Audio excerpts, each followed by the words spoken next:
All right, everyone. I'm Peter Zemsky, Strategy Professor and Deputy Dean at INSEAD, coming to you from Fontainebleau, France. And it's my great pleasure to welcome you to our first ever virtual Global Leadership Speaker event. Traditionally, several times a year, we welcome to campus in the GLS one of our most prominent alumni or other distinguished global leaders. Despite the current crisis and constraints, we don't want to interrupt that, and we want to bring you really open and frank conversations with these high-level speakers that are probably useful for all of us more than ever. We have really an exceptional speaker for you here today for our kickoff event. Our guest is actually one of the top GLS speakers from last academic year. I don't think Kevin Ryan needs a lot of introduction. Obviously, there are many successful entrepreneurs that we've heard of who've had some big hits. There are many fewer people on this planet who have consistently created and invested in successful investments, certainly not with Kevin's track record.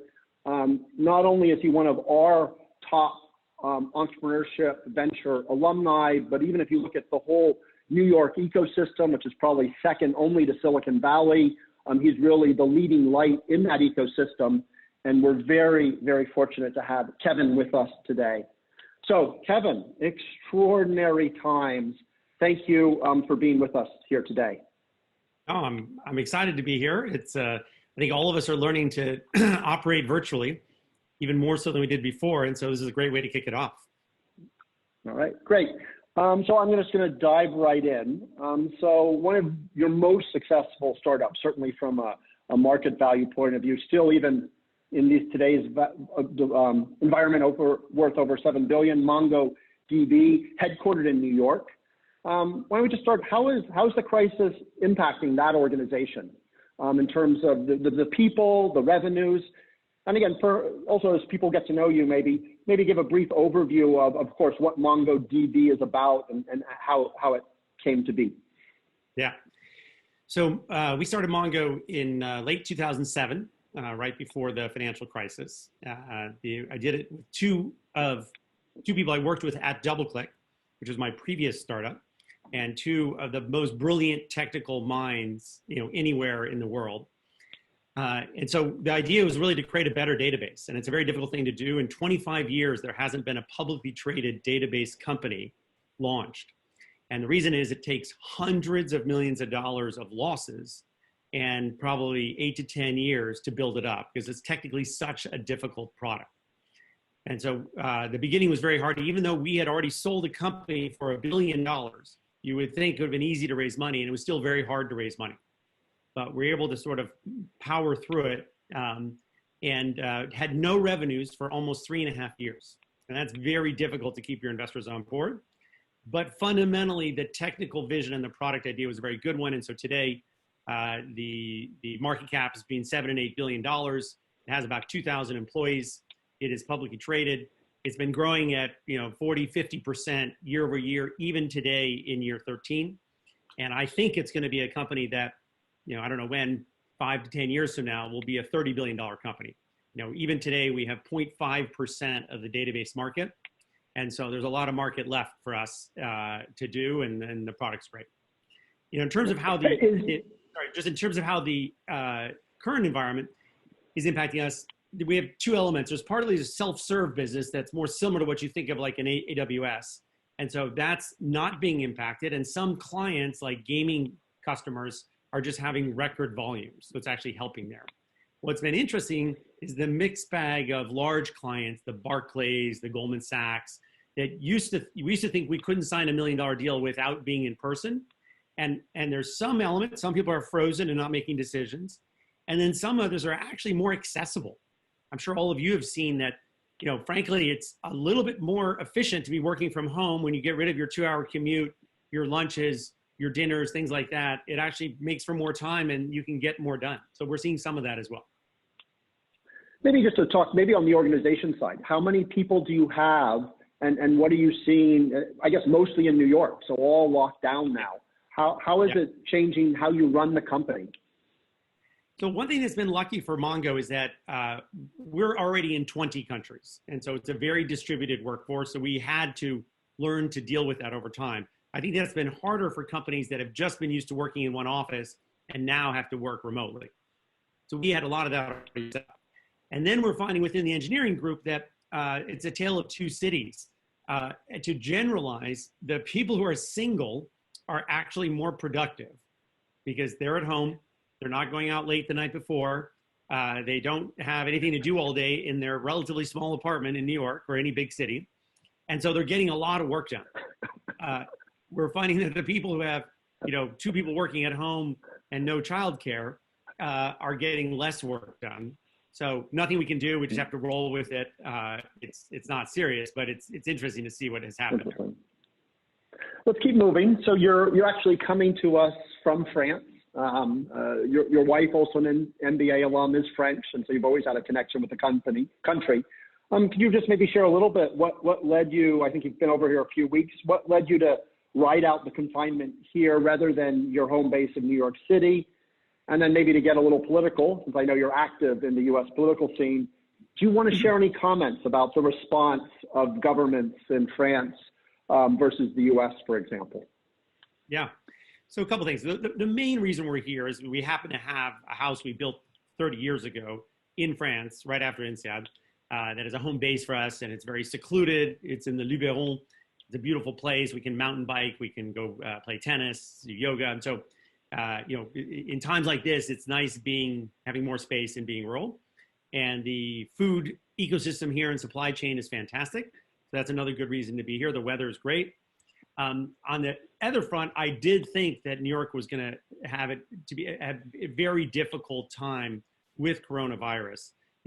There's three factors that probably determine how many cases you have. One is how international is your environment. So if you have people for months coming in and out from all over the world, from Europe, from China, you're going to get more cases, and that's, of course, New York. Second is density. If you ride the subway every day with 500 people, there's just going to be more distribution than if you live in Houston and you're just driving to the office in your car. So those two we have no control over. The third one is how quickly you react. And the U.S. government, everyone knows, it's no secret, has not reacted quickly, denying it for a long time.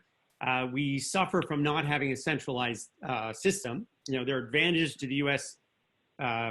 Economy. We will probably rebound faster than many other countries because it's more entrepreneurial. People get to get moving on their own.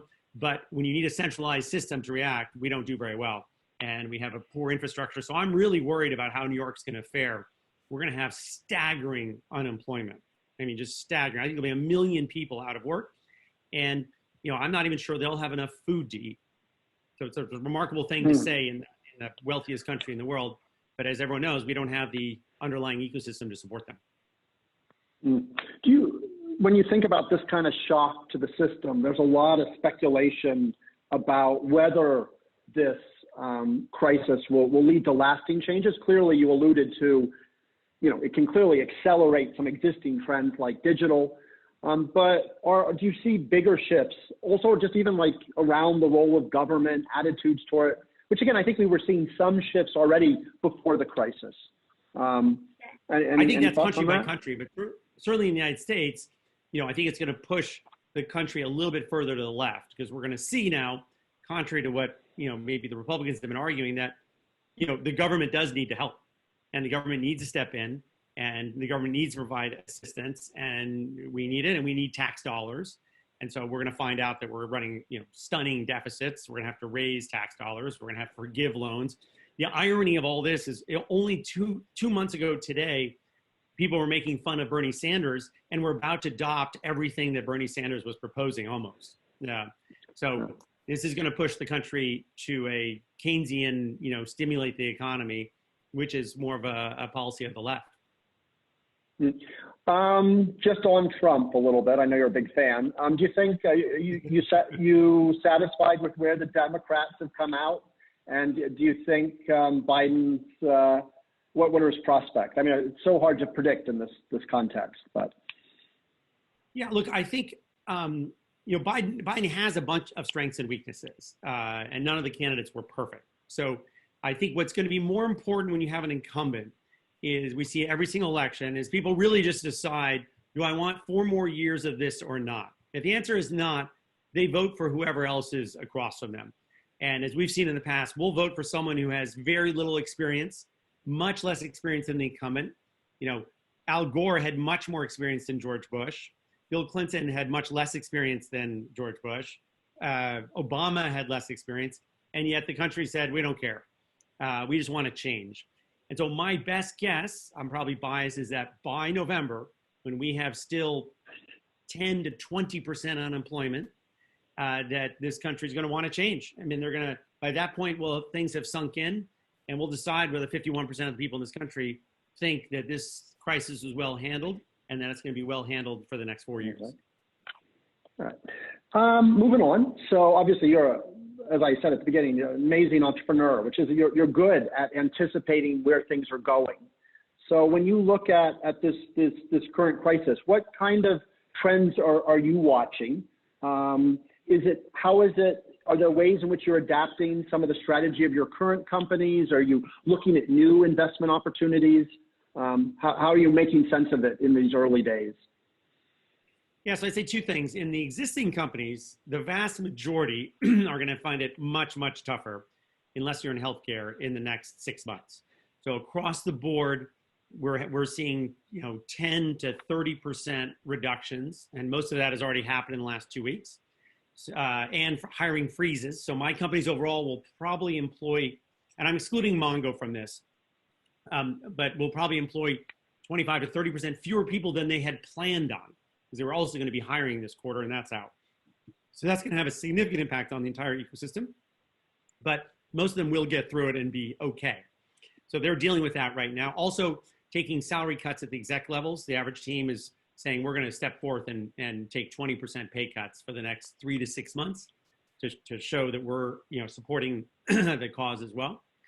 On the other side, most people who invest are thinking about protecting their own companies, and so there are fewer people at the table to invest in new companies. So that also creates an opportunity. Mm-hmm. So interestingly, if you went back to 2008 and said, what was the conclusion there? There were 100 articles you could go back and find now saying that people are not going to buy Louis Vuitton bags anymore. Everything has changed. And the answer was nothing had changed.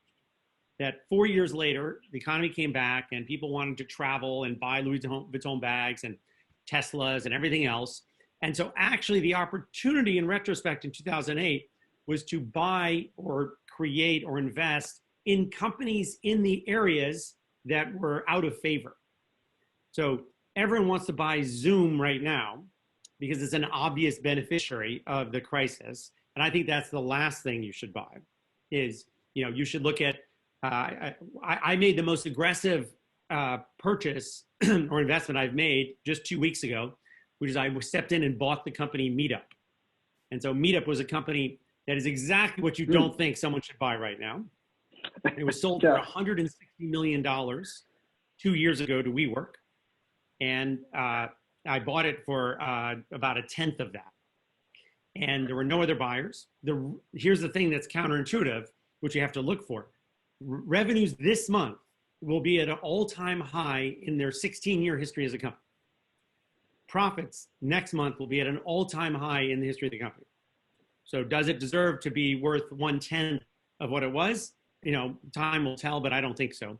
But all I know is that everyone passed, everyone stepped away. No one was willing to do a deal remotely. You had to buy a company having never met anyone at the company because they're all working from home. I had a particular advantage that the CEO had worked for me 20 years ago. I knew him very well. I have confidence in him. And so I think it's going to be a great purchase, but it was an aggressive purchase for me. Wow. I would just say the number 2 question that people have asked so far is, in what area will be your next company? So I think that answers that in terms of an acquisition. In terms of startup activity, are there sectors and plays that you're looking at that you would be able to share? Yeah, so I tend not to be top down. I don't generally start by saying, I want to find something in this area and then do it. There are a couple areas that interest me, and sometimes I come up with an idea and sometimes I don't. but I just have ideas and I don't know where they're going to come from. So I started a company last week, incorporated. It's going to be in the healthcare space. It's going to be in providing medical care starting in New York City, and we'll launch that in October, November. I just hired the COO, she'll be starting in 2 months. So I think this is a time to start a company as long as you can get the initial financing now, which is not easy. But since I can do that, this company won't have to raise money again for another year. And by then, I think we'll be in a much better place. I'm also doing a lot of work, ironically, and this is very counterintuitive, in the immersive entertainment space. So exactly the type of thing that you don't think anyone's going to do. But I think by the time we open, it'll be a year and a half from now. And if you think of a large area themed that you'd come in and have a different, like a Sleep No More, where you would have a different theme going on. I have a different experience than you. I'm putting a team together right now, and we're going to incorporate and launch a year from now in New York City. Great. The number one question, which I don't want to get into quite yet, we'll get to it later, is of course your advice for MBA students. But to start setting that up, I know from prior GLSs, you've got some very clear views on the importance of talent and how you hire talent. So I thought it would be good if you could just explain to the current group of students how you traditionally approach talent, and then maybe at the end talk a little bit about how that might be a bit different today. But I think it'd be good just to understand the importance of talent, why you've gone so deep in the NYC ecosystem. Yeah. So one of the reasons that the vast majority, so out of the 35 companies I'm involved with, probably 30 are in New York City. And the reason is that I have a better chance of getting great people. I can help manage them. I can help them hire other great people. At the end of the day, startups are really ideas, people, and money. Those are the building blocks. Everything else is just a byproduct of those three. And so money, there's still a lot of money out there, not in the next 2 months, but in general, enormous amount of money available for companies, which is remarkable. So once you have an idea, it's really about talent. And most ideas even, and I've made this point to you before, Peter, are not that extraordinary. What was Google in the beginning as an idea? It was the 7th search engine, and it was just slightly better. But they did the best job I've ever seen in bringing in very talented people from day one. And from that, those people created new products, new ideas, things like that.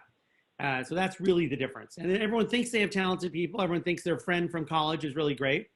But the truth is, when you're a soccer fan, you know that Lionel Messi is not the same as other players. And it is the difference between your team winning and losing.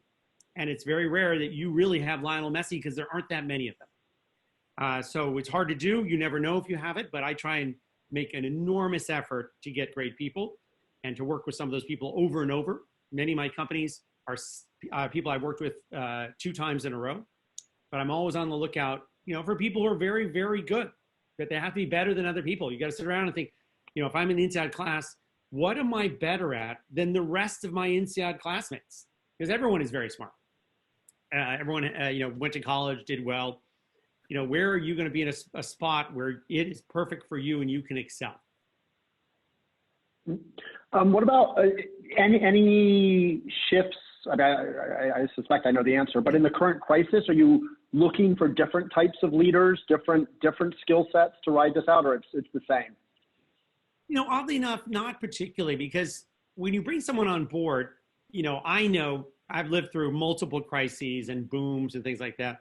All I can tell you is I have absolutely no idea what it's going to be like 2 years from today.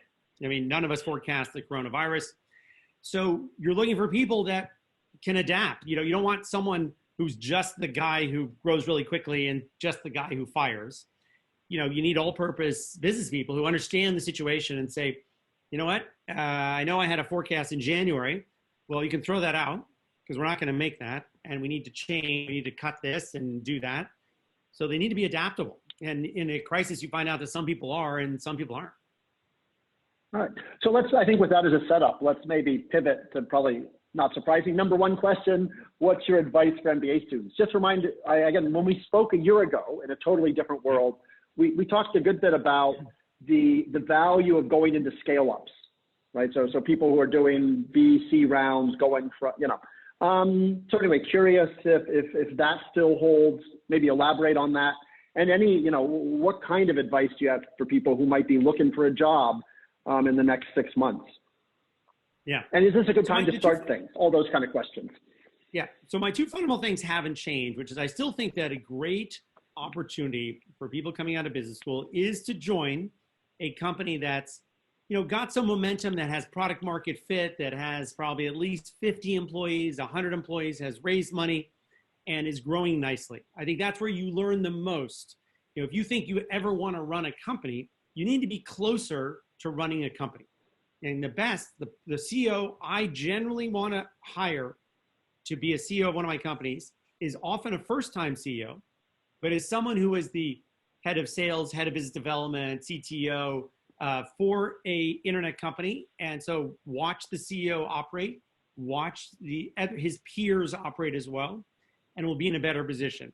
That person who's been at Procter & Gamble in marketing for 4 years, that person is of no use to me, and I would never consider hiring them.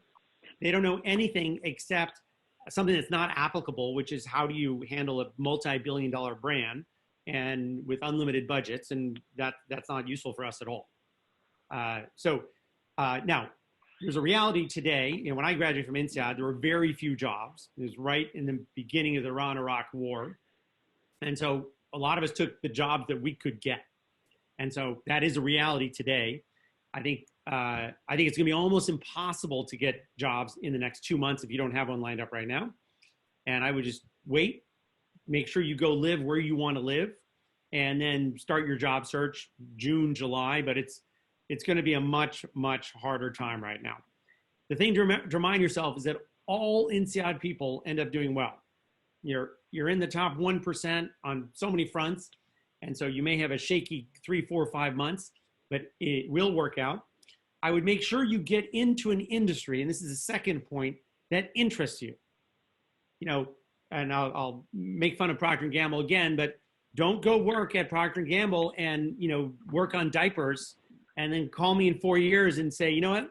I really don't care about diapers. I never cared about diapers. I don't read about diapers on the weekend for fun. You know what? It's like marrying someone that you don't even like and you're not in love with at all. You're going to pay a price for that.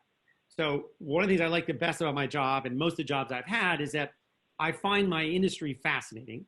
Things are so interesting. So on the weekends, I'm reading about it, not because I need to, but because what's happening in many of these sectors is just so interesting. So I think everything having to do in the healthcare, biotech, technology, software space, artificial intelligence, driverless cars, climate change, these are areas that you can start investing in and be knowledgeable about for the next 20 years.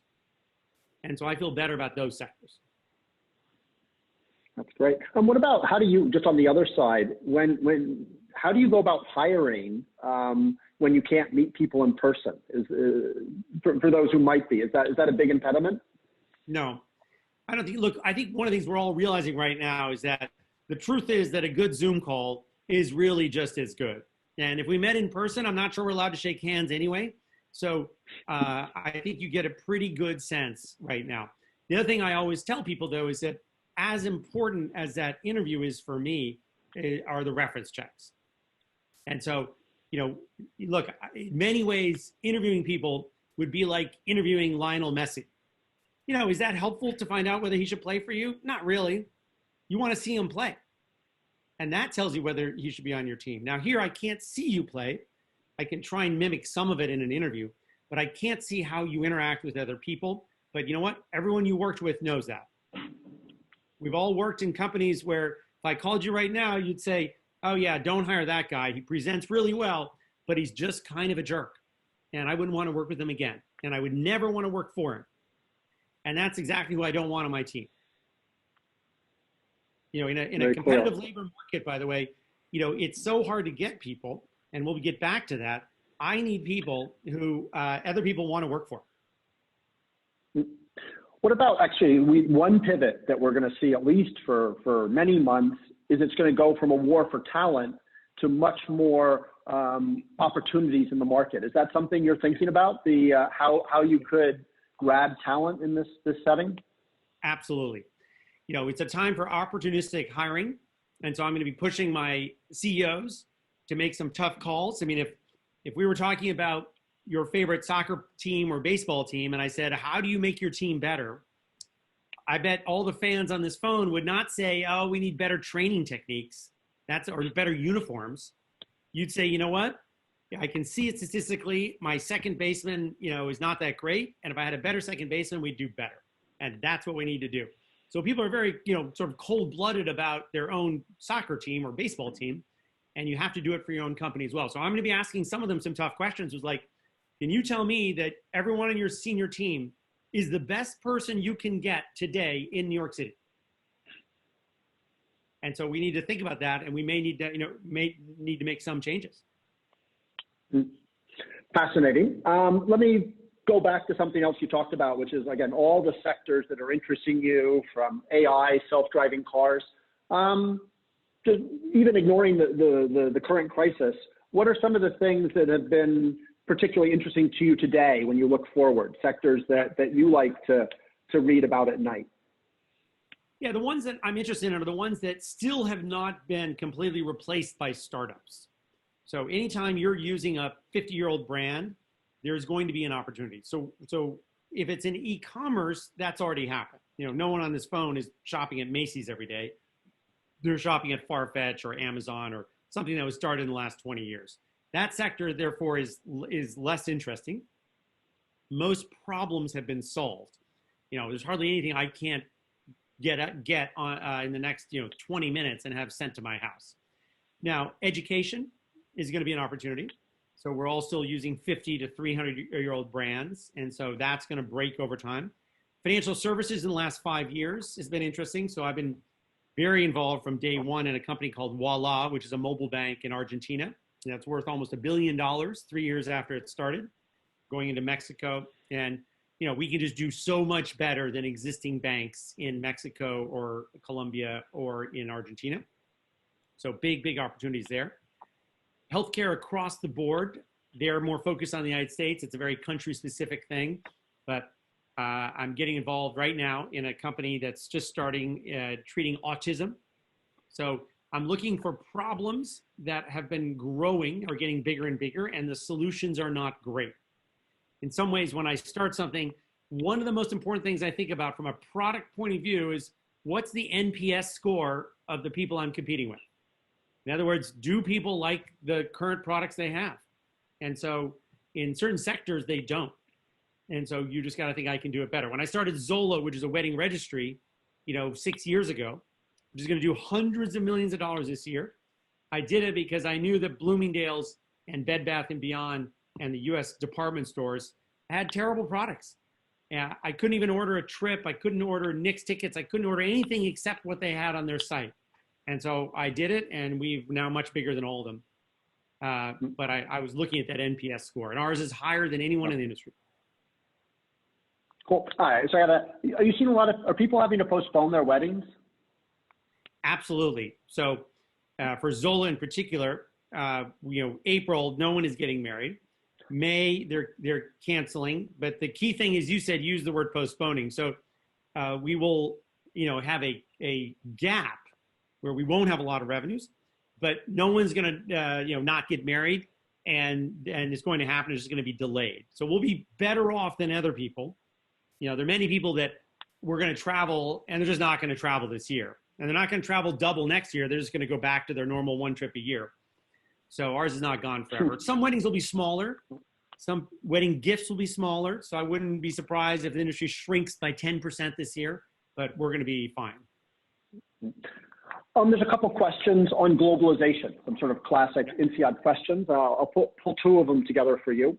One is, again, we've been seeing pushback on globalization, even within tech, right? We've seen regionalization, and tech was getting disrupted in a way by government. But clearly this virus is potentially going to maybe accelerate that trend. And then, what do you think about that overall, just as a INSEAD alum and who's part of the space? But then also, maybe what are you thinking about tech? A few years ago it was all about global scaling, blitz scaling. Do you think of plays as being more local and regional now? Yeah, I think that less so for tech. I don't think that people aren't going to use a software system that's aimed at supporting, a micro industry that, yoga studios just because it's from another country. I think that's not the best example. What I do think that the combination of what's happened with the coronavirus and the impact of the US president and China and everyone else is going to remind people that they're vulnerable to supply chain dislocations. So certain industries, like I'm much more bullish on indoor farming than I was before. There are many, many countries, people on this call come from many countries that probably have 1 week's supply of food. And that's not a great place to be. So I've invested in one company that does grows mushrooms in New York City, indoor farming, which is technically very, very interesting. But I think we're going to see the combination of, people wanting local fresh food and the strategic imperative and global warming. If we had a true carbon tax, there'd be a lot of things we're shipping country to country that wouldn't make sense anymore. And I think at some point we're going to get to that point. So yeah, I think that in general, the fundamental trend of globalization is here to stay. My bet is 3 years from now, we're traveling and skiing and doing things like that. But at the margins, this is going to be harmful for globalization. No question. Do you, just related to that, do you follow sort of the new EU commissioner, people like Thierry Breton? There's a lot of had at least pre-crisis, and a lot of noise about European getting tougher on digital. I don't know, have you followed some of that? And do you have a sort of a view on Europe as an ecosystem and what the commission may do over the next couple of years? Yeah, there's a number of different fronts there. So only one of them is on privacy. The other things are on taxation. And so I personally am incredibly sympathetic to European countries that feel like U.S. companies are not paying their fair share of tax. The U.S. companies are making enormous amounts of money off their operations in a certain country, and yet structuring so they don't pay any tax at all. And the real point is that in all countries, tax law has not caught up with technology. It was designed for, a car that was either made in France or wasn't made in France, and so it was easier to tax. So that's one issue. On privacy, part of it stems from the fact that, people in the US don't care about privacy. And in Europe, they think they care more about it. I take a little bit more of a US view of this, which is that, the reality is if I went on this call and said, I want to hear about how advertising has negatively impacted your privacy, and the answer is no one on this phone can say, oh, I had a terrible experience because I got this ad versus that ad. And when I'm in Europe, I realize I have to keep clicking and saying yes, which I do.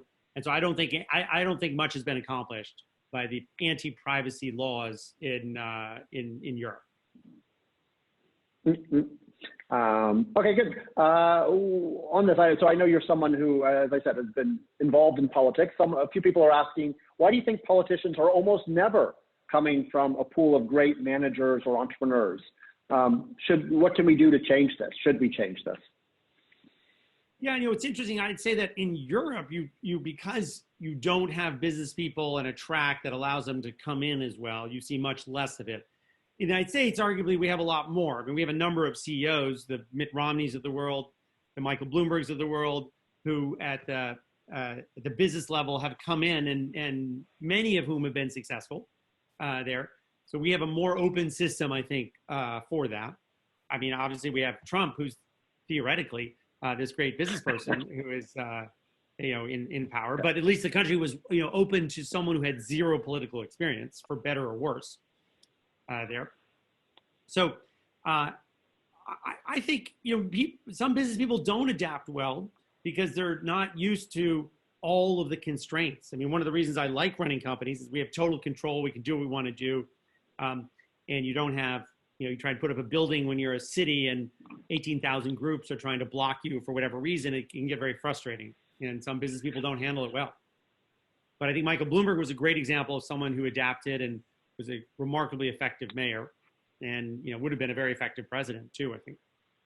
What could have been? Maybe I think there's some people asking questions, want to get into some of your expertise just around startups. So I'll throw a couple questions together. What are the sort of top three things you look at when you evaluate a startup? And then more tactical, you talked about this is a tough time to get a job. For those with ideas, how tough a time is this to start things up? Yeah, so on the second question, it's going to be a tough time to start something, but not impossible. And this will create opportunities, and you can do it. You just need to be able to get the funding. And so the reality is most people are able to get funding if they have a great team and a pretty good idea. And I don't think that's going to change. Don't forget, there are all the funds that were set up in the last 3 years. There's been an enormous explosion of early stage, late stage funds. You know, I'm personally an investor in a fund in Turkey and a fund in Scandinavia and one in London and one in Paris. And, you know, there's may invest in one in Dubai. I mean, there's funds all over. None of them existed even 5 years ago. So they all need to invest. So that money will go out the door. If it doesn't go out the door, they have to, shut down their operation. So believe me, when they have that choice, they're going to invest, even if it's not in the next 3 months. So I would consider doing it. I think that if there's a tendency I see sometimes coming out of INSEAD people is that I get some people who were like ex-bankers who have an idea. And by the way, I was a banker before INSEAD. But you really have to have a product mentality. I really need to hear about how your product is going to be better. And I don't even look at a financial model because I know that you don't know what this is going to look like 5 years from now. I'm only looking for the product idea and is the market big enough, and do I think these people can do it? And so there's many, many opportunities to do that. Some ideas that people are launching are too small. You know, if you're going after one sector of Switzerland to do this and you're going to get 5% market share, it's not going to work. So it's almost easier in some ways to go after something big. One of the reasons that Mongo worked was that we knew that we hated using Oracle and found it very expensive. The effective NPS of Oracle was extraordinarily low. And so we could do a better job. And that was a big swing. And you can get people to fund you to do that. So no, there's going to be lots of great things happening. I started 3 companies last year. They have between 2 and 10 people. One in healthcare, another one in managing second homes, and another one in the food truck delivery space. So there really are opportunities in many different areas. Okay, so someone's asking, what's one of your favorite startups that you've been involved with? You know, I'll give a couple examples. One, Business Insider, from a product point of view and a story point of view, was one of my favorites. Partly because, one, I just read business in the press all the time, so I'm kind of a press junkie, so it was a product that I liked. Secondly, people forget already that in 2007 when we started, there had never been a successful online media company started in the history of the internet.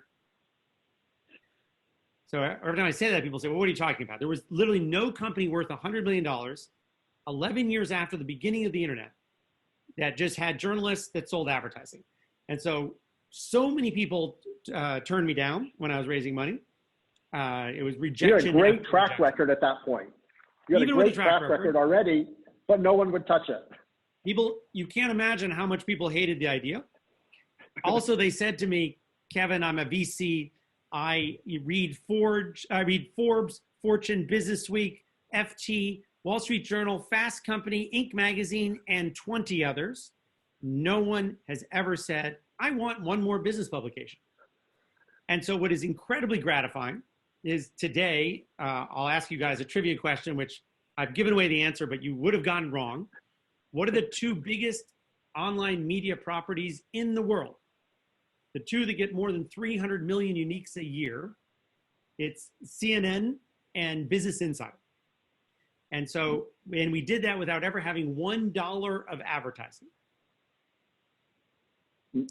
So walk us through, so remind people, I think let's just do this mini case. what was the insight that businesses, how did you break into the market when, quote unquote, nobody needed another media title? It gives a good example of, how you approach things. Yeah, so even the audience were probably too young to be reading business publications all the time in 2007. And you forget that at that time, Business Week and Wall Street Journal did not update their website during the day because they wanted to make sure that you were going to buy the paper the next morning. And also they were just still on a cycle that they had been on for 50 years, which is you kind of close the press at night.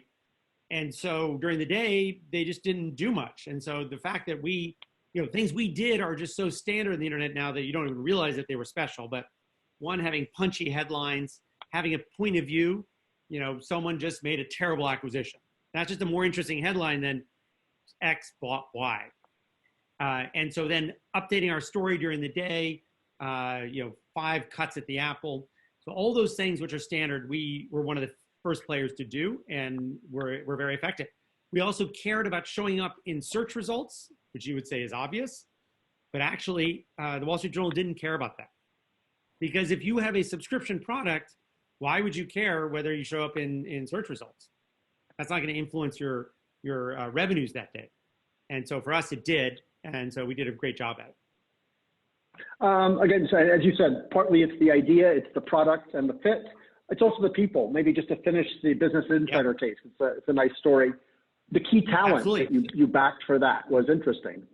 So I interviewed 6 people, all of whom had the traditional background you'd expect. They were mid-level or senior editors at Fortune or Forbes. And all of them, I could tell, just wanted to come in and do a better Fortune or Forbes. They just couldn't look at it from a fresh viewpoint. And so one of the really interesting things in the internet space is that the majority of CEOs and founders are actually people that don't come from that vertical. Did the Airbnb people come from the hotel industry? Did the Uber people come from the taxi industry? Never happens.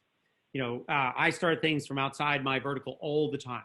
And that's a lot of times that happens. Not so much in enterprise software, but in consumer. And so Henry Blodgett, was a fantastic writer, had been on Wall Street, super smart guy, had been banned from securities trading, which was not his fault. And so was sort of famous or infamous at that point. But he got this idea and was brilliant. And today, by the way, 14 years later, is still the CEO. We sold the company for about $500 million 5 years ago, but he's still running it and doing a great job. What's your relationship with your CEO? So as you just, in your classic businesses, where you're there, part of the original idea, you bring in the CEO to run it. Yep. What's the relationship between you and that person over time? Yeah, for me, it's no different than a manager, anyone on the phone who managed people before, which is that your role is, if you take all their time and make all their decisions for them, then they don't want to work for you. Then they're like, you do the job. So you should be there for them, hopefully adding value only in areas where you can add value. Hopefully you have more experience in some things than they do. So the CEOs run the company. They're spending 50 hours a week on it, so they know a lot more than I do. I can't spend more than 3 hours a week on any one company. So I've got to make sure my 3 hours is spent on partly understanding what's going on and partly focusing on things I know that they don't know. So if they need to raise money, if they have trouble getting to the right person at Facebook, if they're about to fire someone and want a second opinion, they've never hired a CFO before, and so want me to interview CFOs to give them perspective, then that's what I'm doing. So, the good news about the relationship is that I 100% don't want their job. If I did, I just would have done it in the beginning. So I want them to succeed and be great and be fantastic, and that's a win-win. And once in a while, once a year, I make the decision that one of the CEOs is not the right person and we need to change, but it doesn't happen that often. Okay.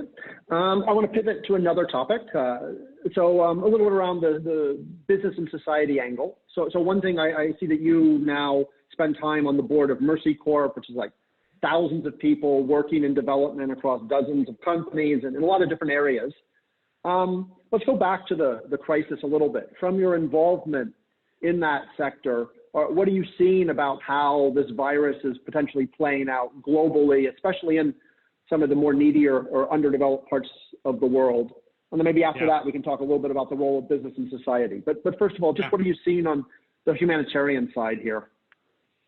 So I think there's two things. One is the immediate, more obvious situation is that this is going to impact everyone because we're in a global society. So people get on airplanes, and these countries have health infrastructure systems that are much worse. No one in France or the United States thinks we're dealing with this perfectly, but I can assure you that in Nigeria it will be much worse on every front. At least we start with good sanitation, we start with well-trained doctors, we don't have a shortage, things like that. So that's going to be horrible. That's one problem. The second problem, which hasn't been focused on, which I'm very worried about long term, is that there's going to be a tendency now for the US, France, every developed country to say, you know what, we can't be worried about people starving in Pakistan right now, because frankly, they're starving in New York City. And so that's going to happen. And in a recession, people are going to be less generous. It's going to be accentuated by the approach that the U.S. has been taking, which is not certainly on a global scale. You're seeing no sympathy. You're seeing every man for himself. And so when that happens, the people who suffer are the ones who have less going for them. So I'm very actually worried about what's going to happen in the next 10 years for third world countries. And then you personally are going to stay engaged on that side? And what? Yeah, I've been involved. I was on the board of Doctors Without Borders. I was on the board of Human Rights Watch for 12 years. So I finished my term on both of those. I'm going to be on Mercy Corps for another 3 or 4 years. I like to keep my fingers into one organization. I travel with that organization as well. So last year I was in Iraq. I was in Mosul, which is a depressing and fascinating place to be. It's in the Kurdish areas of Iraq.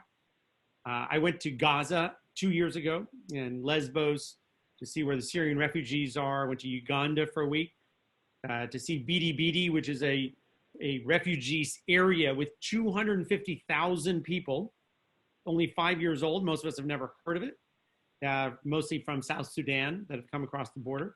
So, puts you in touch with things that you normally don't see in our upscale lives when we're flying to London or Paris or places like that. So I have enjoyed that. I'm going to continue being involved. Well, in terms of the intersection between these two parts of your life, what do you see as the role of entrepreneurship in development and stimulating these countries? And then also, how is that going to play out over the next few years? But maybe.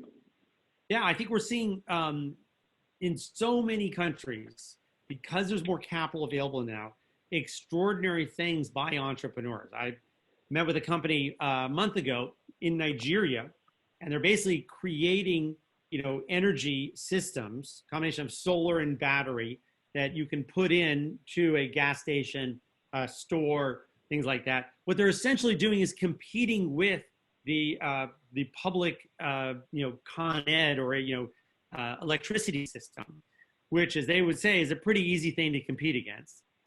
So they're cheaper, better, faster, and they're going to have an enormous impact in both reducing energy costs, having energy reliability, and from a climate change point of view, are much, much, much, much better. So you're seeing hundreds of examples like that. I mean, I was meeting with a company that was doing indoor farming in Dubai, making tomatoes, because they have to fly every single item of food in to Dubai. And so I think things like that are remarkable. None of this is coming from the government.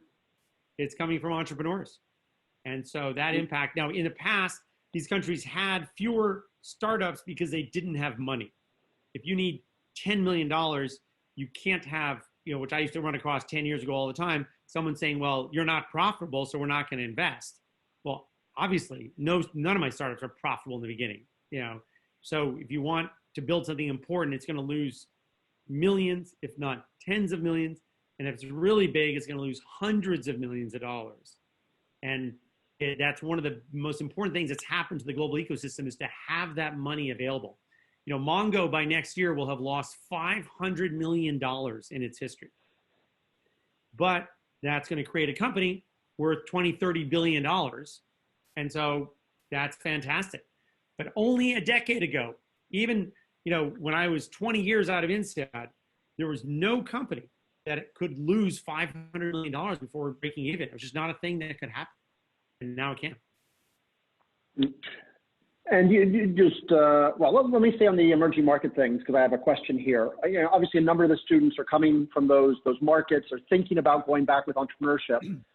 Anything that you've seen, particular advice for people who are trying to start up in more emerging market settings? No, look, a lot of it is we all know there are talented people everywhere. It's easier to get talented engineers. So the shortage we have in the United States and in developed countries is either you can't get them or they're extraordinarily expensive. So that's a big opportunity in those markets. The hard part is getting money. And in some cases, you have government legislation that prevents you from competing because of unions or because of other things. And that's just case-by-case basis. But look, I have a company in Argentina. I have one in Berlin. I do have some in other countries. And in every single country, France included, the startup ecosystem is so much better than 10 years ago. So much better. So you got to feel good about that. It's hard for people to remember that when I graduated from INSEAD, which was actually about 1 billion years ago, but it was in 1990, but not a single person in my promotion, I believe, started a company in the first 2 years coming out. And so not everyone will do that INSEAD, but a lot of people will think about it. A lot of people know that it's feasible, it can be done. And so that is a change, and it's so hard to imagine how significant that change has been. And you remain, just to be clear, you remain bullish about those ecosystems over the next 3 years. There's no going back. What is happening is that startups in every country in the world are just going to be eating away at the large companies. They're just more effective. They're lower cost. They're more innovative. They move faster. So look, who would have imagined if I told you 10 years ago that the razor blade market in the United States, all the innovation would come from 2 startups and they would, build billions of dollars of value just in one product line. You would have said, no, Procter & Gamble and Gillette are on this. Believe me, they're on it. And the answer is they're not on it. People did a better job and exposed them. So startups are like a bunch of lions and they're just wandering around looking at the herd of deer. And there's always one deer that's just a little bit weak or old or, limping. And we pick those off and then another one and then another one. And it's just the other thing that's happened. One of the reasons that the financial sector has done so well in 20 years is that many of the smartest people went into it and they created opportunities that weren't there before. And so what's happening now is when the smartest people go into startups, they find things in every single sector. And so that's what you got to love, and that's happening. And so, in some ways, the supply of smart people creates the demand. They create those companies, and then you realize, I didn't know I needed that, but it's a better product. I'm going to do it. Let me push you, though, a little bit. One of the things that's also shifted in the last 10 years is just the strength of the big tech companies. So again, I understand, can pick on P&G or Unilever, but a Google or an Amazon in particular is different. Is that shifting how you think about opportunity? Do you avoid going too close to those elephants? Depending on the area, yes. It is a challenge and it's a problem. And the problem is there because these companies have inherent profit margins, especially Google and Facebook side, that are so colossal that they can just throw money in other areas and do things. And again, this antitrust legislation has not been updated for the digital age. So if I run a company that makes cars, I can't actually go into a market and sell cars at half the cost for 5 years to wipe out the competitors and then take all that share. That's known as dumping. But in technology, you can. Think of Google Maps, give it away for free for 5 years, 10 years, wipe out everyone. And now what would we all do if they started charging for it? We'd have to pay.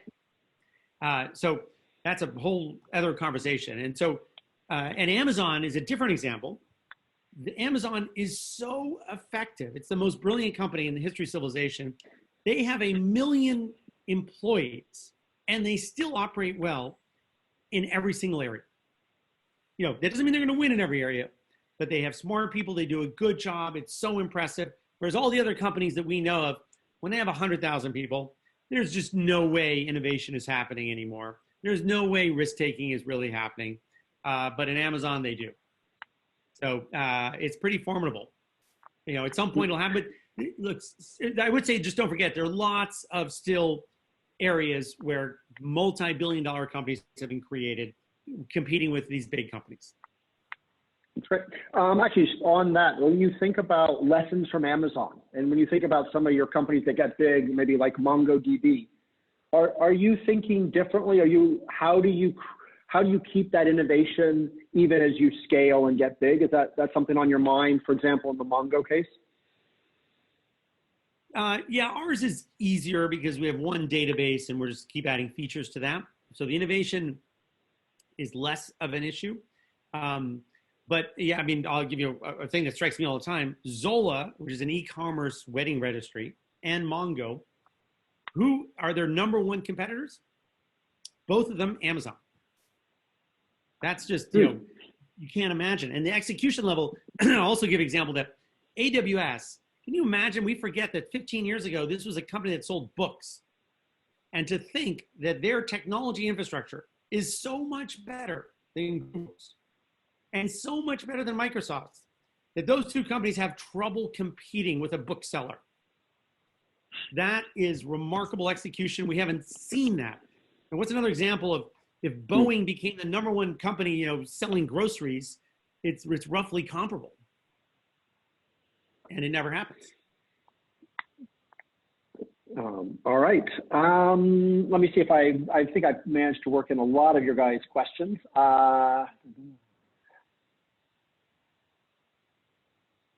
Okay, so what about, so again, I think you talked well articulately around joining a scale-up Series B, C, but what about someone who's, say, is looking at a Series A type opportunity?